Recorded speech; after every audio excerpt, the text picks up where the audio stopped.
नमस्कार मित्रांनो, या देशामध्ये असणाऱ्या निवडणुकांमध्ये काम करणाऱ्या सर्वच राजकीय पक्षांची विश्वसनीयता अत्यंत वेगाने खाली घसरत चाललेली आणि म्हणून लोक आता चांगले पर्याय शोधायला लागलेले आहेत। राजकीय प्रस्थापित पक्ष काँग्रेस असो, बीजेपी असो किंवा इतर अन्य यांच्याबद्दल अत्यंत संशयाचं वातावरण मतदारांमध्ये निर्माण होत आहे। याचं उदाहरण तुम्हाला मी सांगतो। या महाराष्ट्रामध्ये एकनाथ शिंदे आणि देवेंद्र फडणवीस यांचं सरकार बहुमतामध्ये असताना सुद्धा देवेंद्र फडणवीस यांनी एक उचापत करून, कुरघोडी करून किंवा उरफोडी घरफोडी करून त्यांनी अजित पवारांना सोबत घेतलं आणि त्याच्यामुळे भारतीय जनता पक्षाचे निष्ठावंत जुने सगळे जाणते कार्यकर्ते नाराज झाले आणि याचा पुढे परिणाम असा झाला की पुण्यामध्ये एकेका खासदारासाठी जी सभा घ्यावी लागली असती ती 4 खासदारांची मिळून एकत्र घ्यावी लागली। एवढं सगळं करून सुद्धा स्वतः पंतप्रधान या सभेला येऊन सुद्धा 50% जास्त खुर्च्या मोकळ्या होत्या आणि अबकी बार मोदी सरकार याच्याऐवजी लोकांनी दाखवून दिलं अबकी बार 50% मतदार हद्दपार। हे इथपर्यंत चित्र आलेले,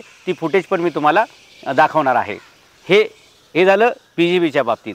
दुसऱ्या बाजूला शरद पवारांच्या सभा चालू आहेत। या शरद पवारांच्या सभेमध्ये सुद्धा लोक खूप नाराज आहेत, कारण उद्धव ठाकरे यांना ज्या प्रकारची वागणूक शरद पवार देत आहेत आणि ज्या प्रकारचं वैचारिक ताळमेळ नसताना सुद्धा उद्धव ठाकरे हे शरद पवारांना शरण गेले आणि त्याच्यामुळे जे शिवसैनिकांचं मरण झालेले त्याची पण तुम्हाला फुटेज दाखवतो, उद्धव ठाकरेंची पण दाखवतो आणि शरद पवारांच्या सभेंना सुद्धा 30% फक्त लोक आणि 70% खुर्च्या मोकळ्या आहेत। हे या महाराष्ट्रातील चित्र आहे।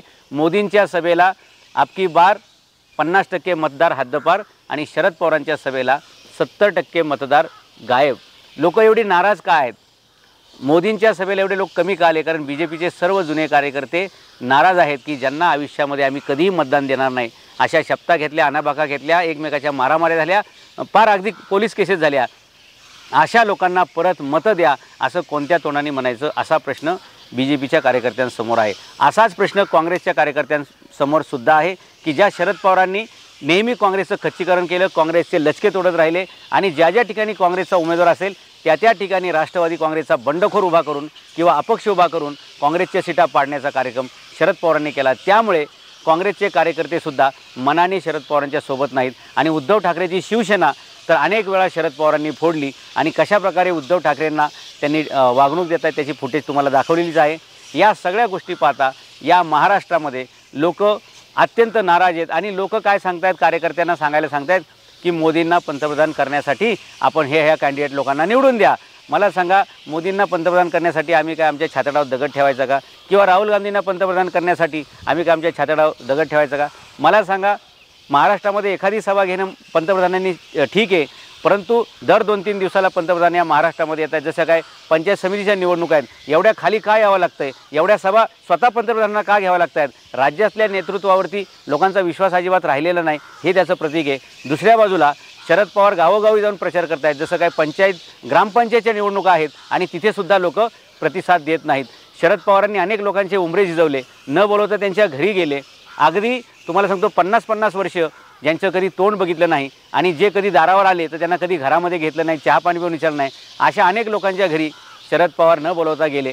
त्यातल्या कुणीसुद्धा अगदी अनंतराव थोपटेंपासून ते दादा जाधवरावांपासून ते तावरेंपासून ते काकडेंपर्यंत कुणाही व्यक्तींनी आम्ही शरद पवारांना पाठिंबा देतोय किंवा झालं गेलं आम्ही विसरून गेलोय असं कुणीही म्हटलेलं नाही। त्याच्यामुळे शरद पवारांच्या सोबत कुणीच नाही अशा प्रकारचं चित्रसुद्धा या सगळ्या फुटेजमधून दिसतंय।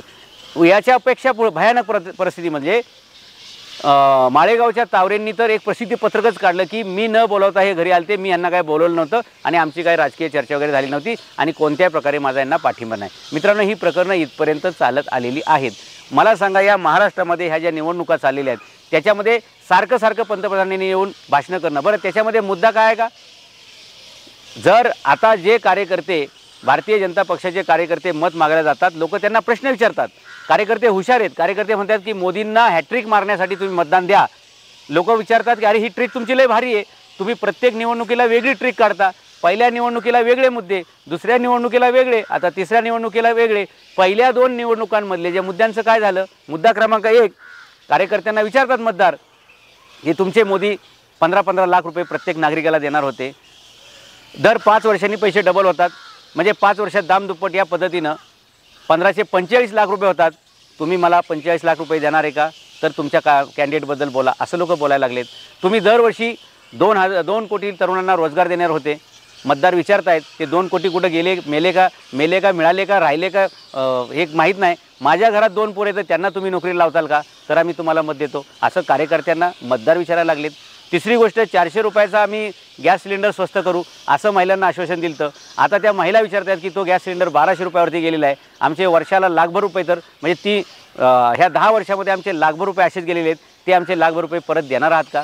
तिसरी गोष्ट, 35 आम्ही पेट्रोल आम्ही 35 रुपये लिटरने देऊ असं तरुणांना सांगितलं होतं. आता ते तरुण विचारायला लागलेत की पेट्रोल 105 रुपयावरती गेलेले, हा जो डिफरन्स आहे जवळपास 60-65 रुपयाचा, त्याचा आमचे 10 वर्षाचं पेट्रोलचं बिल तुम्ही मागे घेणार आहात का. जसं आमच्यावर 18% GST लावला तसा तुम्ही आम्हाला हे मागे घेऊन देणार का. एवढे प्रश्न भयानक ज्यावेळी मतदार विचारायला लागला आहे त्यावेळी कार्यकर्त्यांना असं वाटतं की आपण प्रचाराला न गेलेलं बरं, आणि घर चलो अभियानाचं रूपांतर घर वापस चलो इथपर्यंत व्हायला लागले किंवा घर बैठो अशा प्रकारचं व्हायला लागले. आणि देवेंद्र फडणवीस यांनी नको असताना एक कुरगोडी करून, उचापत करून, एक भानगड करून अजित पवारांना सोबत घेतलं, आणि त्याच्यामुळे BJPच्या कार्यकर्त्यांना कुठेही तोंड दाखवायला जागा राहिली नाही की ज्यांचा आम्ही आयुष्यभर विरोध केला त्यांच्यासाठी आम्ही मतं कोणत्या तोंडाने मागायची, हा BJPच्या कार्यकर्त्यांसमोर तयार झालेला मोठा प्रश्नचिन्ह आहे. आणि म्हणून हे सगळं झाकण्यासाठी मोदी स्वतःहून महाराष्ट्रामध्ये सारखे घिरट्या घालतात, जसं काय पंचायत समितीची निवडणूक आहे आणि त्यालासुद्धा अर्धमुर्ध पब्लिकसुद्धा नसते. दुसऱ्या बाजूला शरद पवार आपल्या मुलीसाठी जोरदार प्रचार करायचा प्रयत्न करत आहेत, पायाला भिंगरी बांधतात. प्रसंगी यावेळीसुद्धा पाऊस पडला तर त्यांची भिजायची तयारी आहे, पण मतदाराचं आता असं म्हणणं आहे की आमची संस्कृती खूप छान आहे, तुम्ही वयस्कर आहात, यावेळी जर पाऊस पडला तर आम्ही तुम्हाला एक सुसंस्कृतपणाचं प्रतीक म्हणून तुम्हाला छत्री देऊ, पण यावेळी मत मात्र तुम्हाला काही देणार नाही. इथपर्यंत लोक आलेली आहेत. आणि ज्यावेळी सुप्रिया सुळे प्रचाराला जातात त्यावेळी मतदार विचारतात की 21 वर्षामध्ये तुम्ही आमच्यासाठी काय केलेले. हक्काचे पाणी मिळण्यासाठी जे आमरण उपोषणासाठी आपण बसलेला आहात, विचार करा आमचा गरीबाचा, शेतकऱ्याचा. किती वेळा खर्च झालं, आज पाणी, उद्या पाणी, परवा पाणी, पाणी काय येत नाही आम्हाला. सांगा तुम्हाला एकदा फसवलं कसं होईल, कसं होईल तुम्हाला. कुठे काय बोलली आहे तुम्ही, मोठ्या उद्या कुठं जातात, मोठा कसा होतात. आम्ही तुम्हाला मोठं केलंय, आम्ही तुम्हाला मोठं केलंय, तुम्ही आम्हाला फसवता. सांगा किती आम्हाला पाणी मिळालं पाहिजे. मी इथं हलत नाही, मी तुम्हाला आता गोळ्या माझा सगळे डॉक्टर तपासून मी हलतच नाही. भोर, वेल्हा, पुरंदर, दौंड, इंदापूर या 5 तालुक्यासाठी तुम्ही काय केलेले. 21 वर्षामध्ये तुम्ही एकही प्रोजेक्ट आणला नाही, एकही उपक्रम केला नाही, कोणत्याही तरुणाला रोजगार दिलेला नाही, कुठेही तुम्ही चांगले रस्ते, शाळा, दवाखाने असं काही बनवलेलं नाही. तुमच्या 21 वर्षामधले उपलब्धी काय असं सांगितलं तर सुप्रिया सुळेंना खाली मान घालून ते ऐकून घ्यावं लागतं किंवा त्या गावातून निघून जावं लागतं. आणि ज्यावेळी सुप्रिया सुळे हे सांगतात की आम्हाला लोकशाही वाचवण्यासाठी मत द्या, त्यावेळी लोक हे विचारतात की लोकशाही कुठे तुमच्या पक्षामध्ये. तुमचा पक्ष तयार झाल्यापासून अध्यक्ष तुमचे वडीलच आहेत आणि बारामतीचे खासदार तुम्हीच आहात, तुमचेच वडील 4 वेळा मुख्यमंत्री, तुमचाच भाऊ 4 वेळा उपमुख्यमंत्री, तुम्हीच 3 वेळा खासदार, सगळं काही तुमच्याच घरात आहे, मग तुमच्याकडे लोकशाही आहे कुठे. असा प्रश्न मतदार विचारल्यानंतर सुप्रिया सुळेंनासुद्धा अंतर्मुख व्हावं लागतंय आणि याचं उत्तर काय द्यायचं हे भांबावून त्यांना जावं लागतंय. गावोगावी जागोजागी हे प्रश्न येत आहेत. मग लोकशाही वाचवा किंवा लोकशाही वाचवण्यासाठी मला मत द्या हा मुद्दा लोकांनी खोडून काढल्यानंतर सुप्रिया सुळे दुसरा मुद्दा मांडतात, तो असा की विकासासाठी आम्हाला मत द्या. मग सुप्रिया सुळे ज्यावेळी विकासासाठी मत मागतात त्यावेळी लोक पुन्हा त्यांना विचारतात की 4 वेळा तुमचे वडील मुख्यमंत्री होते, 4 वेळा उपमुख्यमंत्री तुमचा भाऊ होता, अर्थमंत्री होता, तुम्ही 3 वेळा खासदार होता, एवढं सगळं करूनसुद्धा तुम्ही भोर, वेल्ह्याला, पुरंदरला, मावळ, मुळशीला, दौंड, इंदापूरला साधं पाणी पाजू शकलेलं नाही. जर आमच्या एसटी स्टँडच्या अवस्था बघितल्या तर कचराकुंडीपेक्षा खराब आहेत. आमच्या रस्त्यांच्या अवस्था बघितल्या तर आफ्रिका खंडामध्ये आल्यासारखं आम्हाला वाटतंय.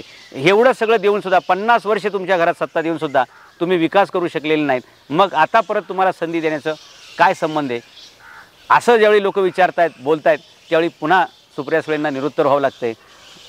काही लोक भावनिक करायचा प्रयत्न करतायत की ही शेवटची निवडणूक असू शकते.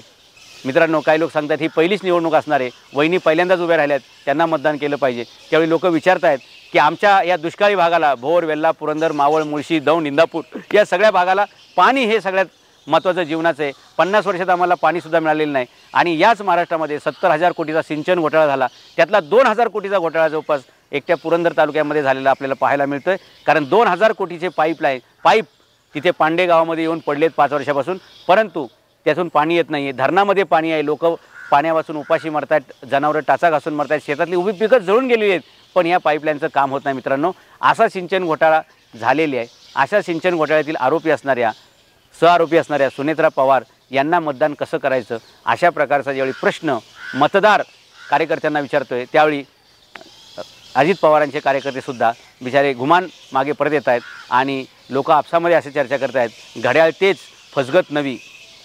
मग ही अशी फसगत जी मतदाराची व्हायला लागलेली आहे त्यामुळे लोकांचं असं या निर्णयापर्यंत आलेले आहेत की आम्हाला ते मोदीचं पण घेणदेण नाही, आम्हाला त्या गांधीचं पण काय घेणदेण नाही, आम्हाला त्या देवेंद्र फडणवीसचं काय घेणदेण नाही, आम्हाला त्या शरद पवारांचं काय घेणदेण नाही, आम्हाला अजित पवारांचं घेणदेण नाही आणि आम्हाला एकनाथ शिंदेचं पण घेणदेण नाही। आमचा प्रश्न पाण्याचा आहे, आमचा प्रश्न शेतीचा आहे, आमचा प्रश्न रोजगाराचा आहे, आमचा प्रश्न शिक्षणाचा आहे। याच्यावर मात्र तुम्ही कोणीच बोलत नाही आणि म्हणून तुम्हा कोणालाही मत देण्याची आमची भावना नाही किंवा आमची इच्छा होत नाही। अशा प्रकारचा प्रचंड रोष भोर, वेल्हा, मावळ, मुळशी, दौंड, पुरंदर आणि बारामतीच्या पश्चिम पट्ट्यामध्ये सुद्धा आपल्याला पाहायला मिळतो। बारामतीचं एक छोटंसं बेट एक मॉडेल म्हणून उभं केले तेच जगाला दाखवून फसवलं जाते। बाकीचे सगळे 5 तालुके उपाशी आहेत, फक्त बारामतीचं बेट तुपाशी आणि बाकी सगळं पश्चिम बारामतीसह बाकीचे 5 तालुके हे उपाशी येतं। हे अशा सगळ्या प्रकारची गोष्ट असेल तर लोक मतं कशी देतील, कोणत्या तोंडाने देतील। दुसऱ्या बाजूला या मतदारसंघामध्ये प्रचंड दादागिरी वाढलेली आहे। पैसे का घेत नाही म्हणून लोकांना मारलं जातं आहे,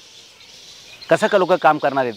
अगदी काल परवा बारामतीमध्ये काही सिनियर वकिलांना मारहाण झालेली आहे मित्रांनो, एका छोट्याशा गोष्टीवरून म्हणजे ही राजकीय पक्षांची दहशत किती वाढलेली आहे। मी माझ्या आयुष्यामध्ये अनुभव घेतलेला आहे। माझ्यासारखा अमेरिका रशियापर्यंत फिरलेला शिकागो धर्म परिषदेमध्ये भाषण करून आलेल्या माणसाला सुद्धा रोहित पवारांच्या गुंडांनी मारहाण केली। खरं तर मला तो जिवंत मारण्याचा त्यांचा प्लॅन होता, तसाच कट होता, परंतु सगळी प्रेस समोर असल्यामुळे त्यांना तसं काय करता आलं नाही। मित्रांनो, ही लोकशाहीची व्याख्या आहे का? जर सुशिक्षित लोकांना अशा प्रकारे एखाद्या ठिकाणी कार्यक्रमाच्या ठिकाणी गेलेले असताना धमकावणे, त्यांना मारणे, त्यांना ठार मारण्याचा प्रयत्न करणे आणि माझा तर शिवजयंती संदर्भातला कार्यक्रम होता मित्रांनो। जे लोक शिवजयंतीचा कार्यक्रम बंद पाडू शकतात अशा लोकांना मतं मागण्याचा कुठला अधिकार असतो? आणि ही दादागिरी, ही घराण्याशी अशी पुढे जर वाढत गेली तर लोकांचं बाहेर फिरणं मुश्किल होऊन जाईल आणि म्हणून हे लोक निवडणुकीच्या अगोदर प्रचंड पैशाचा वापर करायला बघतात, पैसे वाटप करायला बघतात। माझ्या माहितीमध्ये असं आलेलं आहे की मताला जवळपास 10,000 रुपयाचा भाव फुटलेला आहे आणि एकेका मताला 10,000 रुपये वाटायची दोन्ही बाजूची तयारी आहे आणि जवळजवळ 150 कोटीचं बजेट यांनी काढल्याची लोकांमध्ये चर्चा आहे। मित्रांनो, हे 150 कोटी रुपये आले कुठून? हे जनतेचेच पैसे आहेत। तुमच्या लक्षात आलं नसेल, पुढचे 6 महिने तुम्हाला दूध डेअरीतून पगार मिळणार नाही, तुम्हाला 6 महिने पुढच्या ज्या जिल्हा बँका आहेत त्याच्यामधून 500च्या नोटा मिळणार नाहीत, तुम्हाला पुढचे 6 महिने तुमच्या ऊसाची बिलं मिळणार नाहीत, पुढचे 6 महिने तुमची पोरं जी यांच्या शाळांमध्ये कामाला असतील त्यांचे पगार मिळणार नाहीत। हे असे पैसे रोलिंग केले जातात, तुमचेच पैसे लुटून तेच तुम्हाला वाटून, म्हणजे आवळा द्यायचा आणि कोहळा काढायचा। कोंबडीच्या पुढे थोडेसे 2 दाणे टाकायचे आणि तिची आखी पिसं काढून घ्यायची आणि रक्तबंबाळ झालेल्या कोंबडीला हे कळू नये की आपले सगळे पिसं काढून आपण रक्तबंबाळ झालोय, तिचं लक्ष फक्त त्या छोट्याशा 2 दाण्यावरती ठेवायचं। मित्रांनो, तसं मतदाराची फसगत करायचा प्रयत्न इथं केला जातोय। लोकांच्या हातात पैसे ठेवून विकासाबद्दल काहीच चर्चा नाही, आमच्या कामाबद्दल काय, याच्याबद्दल काहीच चर्चा नाही। मित्रांनो, ही अशी सगळी फसवणूक चालली आहे, परंतु लोक यावेळी दादागिरीला सुद्धा घाबरणार नाहीत, लोक धमक्यांना पण घाबरत नाहीत, लोक पैसे पण घेत नाहीत। गेल्या वेळी सुद्धा असे पैसे वाटायचा मोठा कार्यक्रम झाला, त्यावेळी सुद्धा लोकांमध्ये चर्चा होती की मावळमध्ये उभे राहिलेल्या पार्थ पवार यांना निवडून आणण्यासाठी जवळपास 150 कोटी रुपये खर्च केले गेल्याची चर्चा होती आणि त्यांच्या स्वतःच्या आई सुनेत्रा पवार ह्या पिशवी भरून आणि मुठी भरून लोकांना पैसे देत होत्या। लोक पैसे नाकारत होते, शेवटी त्या लोकांच्या घरामध्ये ते बंडल फेकत होत्या अशी चर्चा आहे, त्या शेवटी खिडकीतून ते पैसे फेकत होते अशी चर्चा आहे। याचा परिणाम असा झाला की एवढे सगळे पैसे वाटल्याची जे चर्चा आल्या त्याच्यानंतरसुद्धा पार्थ पवारांचा सूर्य उगवायच्या अगोदरच मावळला।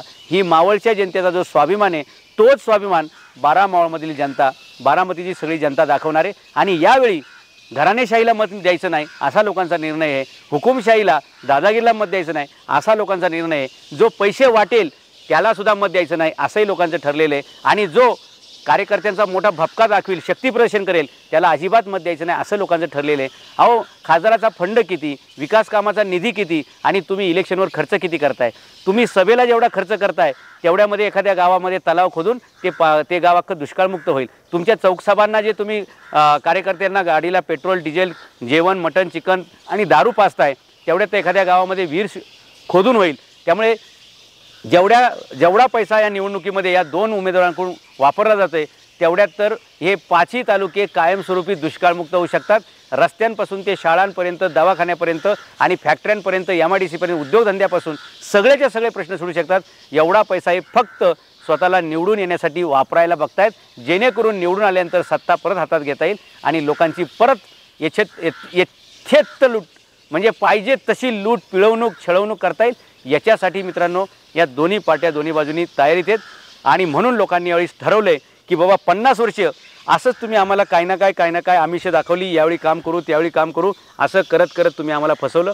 राहिला प्रश्न विकासाचा, गेल्या वर्षी किंवा गेल्या टर्ममध्ये 300 कोटी रुपयाचा निधी सुप्रिया सुळेंचा केंद्र सरकारला परत गेला। मित्रांनो हा जर 300 कोटी रुपयाचा निधी वापरला गेला असता तर या पाची तालुक्यातील दुष्काळ हटला असता, या पाची तालुक्यातील बेरोजगारी अर्ध्यापेक्षा जास्त कमी झाली असती। परंतु यांना दुसऱ्या कोणाचाही विकास करायचा नसतो, तो बघवत नसतो आणि म्हणूनच आजपर्यंत या पवार कुटुंबाने भोरमधल्या 2 MIDC कधी होऊ दिल्या नाही। भोरमध्ये धरणं येतं पण भोरमधल्या वेल्ल्यामधल्या जनतेला कधी या पाण्याचा पावसाळ्यानंतर उपयोग होऊ दिला नाही। धरण उशाला कोरड घाशाला अशी परिस्थिती आहे। हीच परिस्थिती पुरंदरची आहे।